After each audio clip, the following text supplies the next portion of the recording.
Assalamualaikum warahmatullahi wabarakatuh. Alhamdulillahilladzi an'amana bi ni'matil iman wal islam.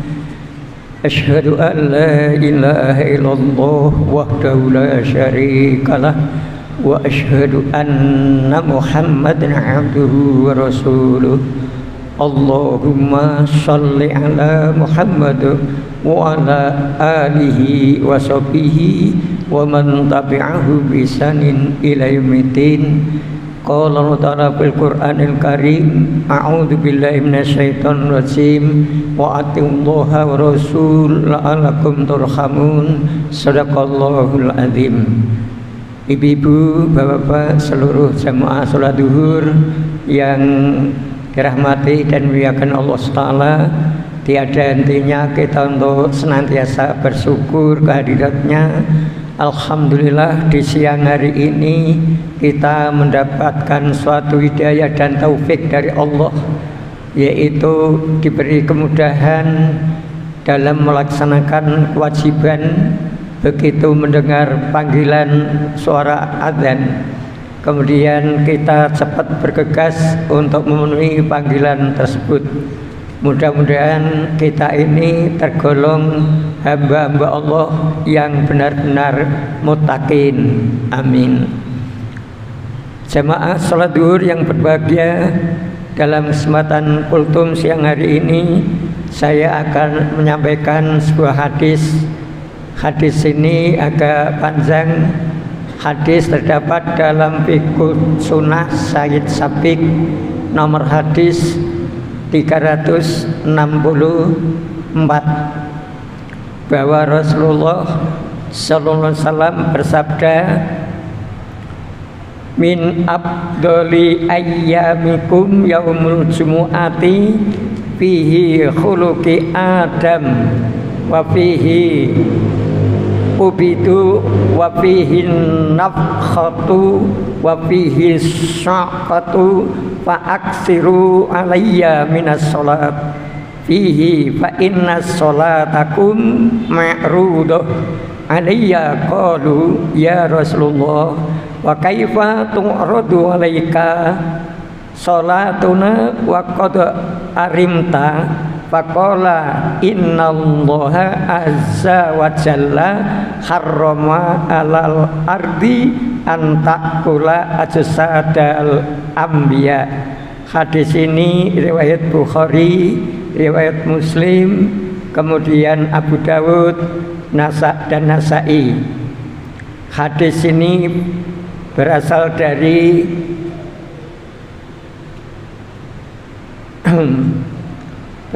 dari maaf ini saya lupa untuk nulisnya.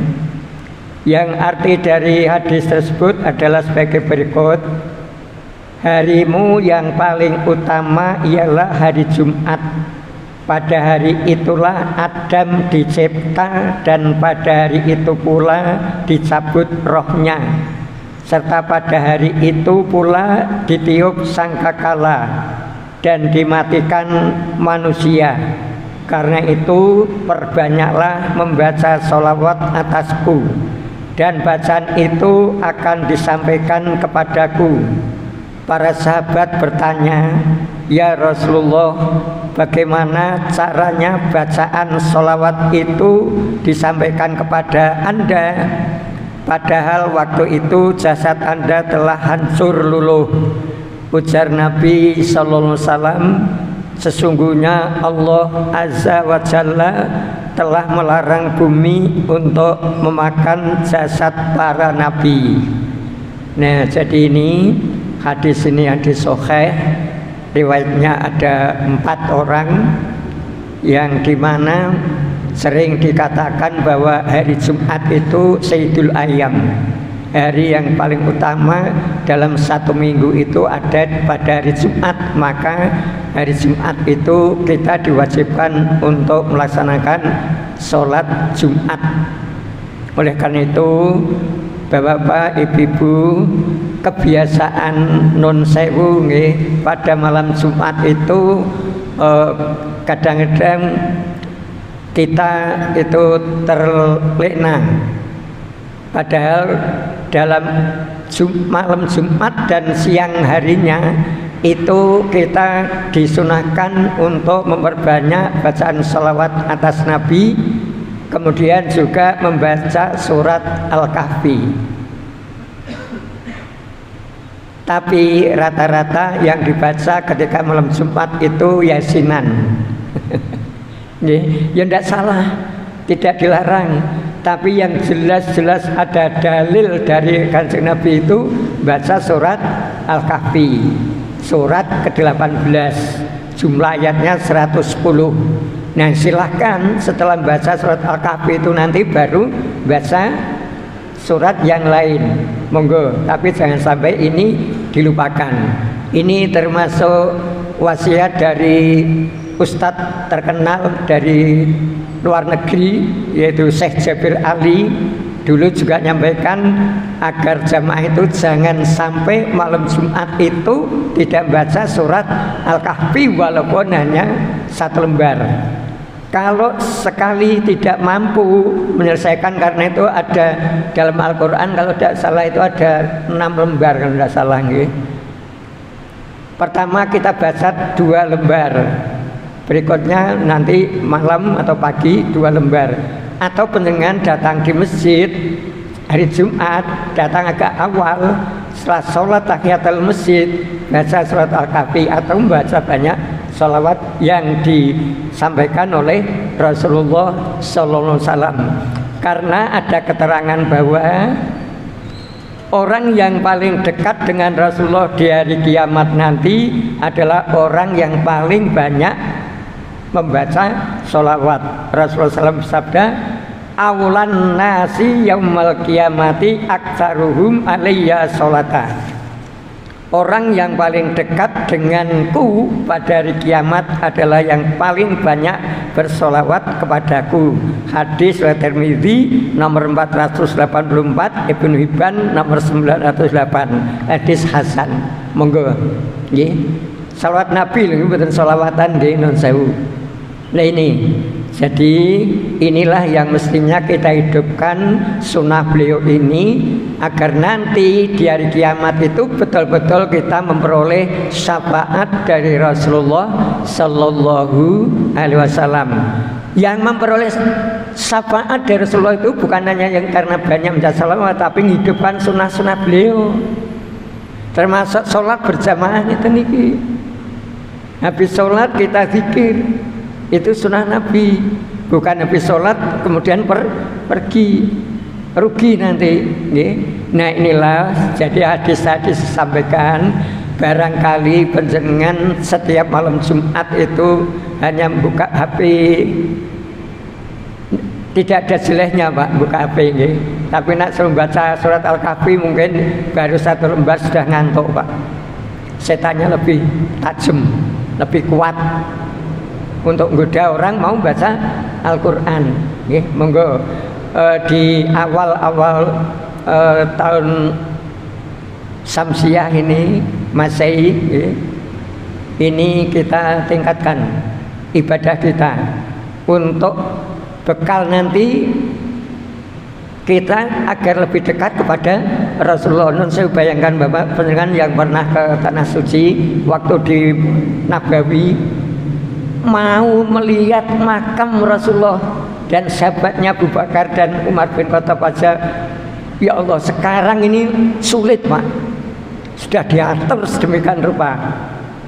Berbeda waktu tahun 2013, waktu alhamdulillah saya diizinkan Allah ke sana, itu masih agak mudah, jam 2 malam bangun datang ke Raudhah bisa Pak, sekarang tidak bisa. Hanya ingin melihat langsung makam Rasulullah sulit. Nah ini kita nanti di hari kiamat itu kita dekat dengan Rasulullah bukan gara-gara karena kita memperbanyak baca sholawat Nabi. Monggo paling gampang Allahumma sholli ala Muhammad wa ala ali Muhammad kama sholaita ala Ibrahim. Di luar sholat monggo pakai Sayyidina, tapi dalam sholat Sayyidina mboten sah diikutkan nggih.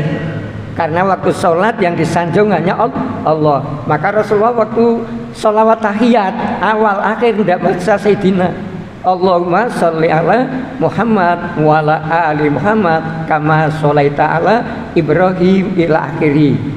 Nah itu Bapak Ibu. Jadi ketika kita sholat fardu itu berapa baca tahiyat, berarti kita disitulah kita sudah banyak baca salawat Nabi. Maka dalam buku Tata Pangarsa Dr. Andes Tata Pangarsa dalam bukunya yang berjudul Akhlakul Karimah memberi penjelasan yang dimaksud untuk memperbanyak baca salawat itu kita disuruh banyak sholat sunnah Pak. Sholat tahajud berapa rakaat, sholat duha, sholat witir, sholat rawatib. Setiap sebelum salam kan kita baca salawat Nabi. Itu Pak, mudah-mudahan kita nanti termasuk orang yang banyak bersalawat atas Nabi. Nah jadi ini monggo sholat sunnah selain sholat wajib kan bisa dihitung Pak. Duhur berapa? Duhur 2 kali salawat Pak. Asar 2 kali, maghrib 2 kali, isya 2 kali, subuh hanya sekali. Karena hanya 2 rakaat. Alhamdulillah 1 hari 1 malam sudah banyak berselawat. Belum nanti sholat sunnahnya. Nah jadi ini yang dapat saya sampaikan. Insya Allah Sabtu depan akan saya berikan pada pendengar mungkin bentuk fotokopi sholawat Nabi yang diajarkan kepada para sahabat-sahabat beliau. Di situ nanti ada hadis riwayat gitu nggih. Mungkin hanya 2 dulu karena yang saya punya itu ada 11 sholawat Nabi yang diajarkan kepada para sahabat. Termasuk dengan sholat setiap saat itu sholawat itulah yang sudah kita baca. Mudah-mudahan kita nanti dekat kepada Rasulullah, dapat syafaat dari beliau karena kita banyak bersolawat dan juga menghidupkan sunnah Nabi Muhammad Sallallahu Alaihi Wasallam. Demikian mudah-mudahan bermanfaat yang saya sampaikan. Saya doakan Bapak Ibu semuanya senantiasa sehat walafiat, mampu untuk mengamalkannya dalam setiap ba'da sholat ataupun di luar sholat. Akhir kata, mari kita tutup dengan doa bermajlis. Subhanakallahumma wa bihamdika asyhadu an la ilaha illa anta astaghfiruka wa atubu ilaik. Assalamualaikum warahmatullahi wabarakatuh.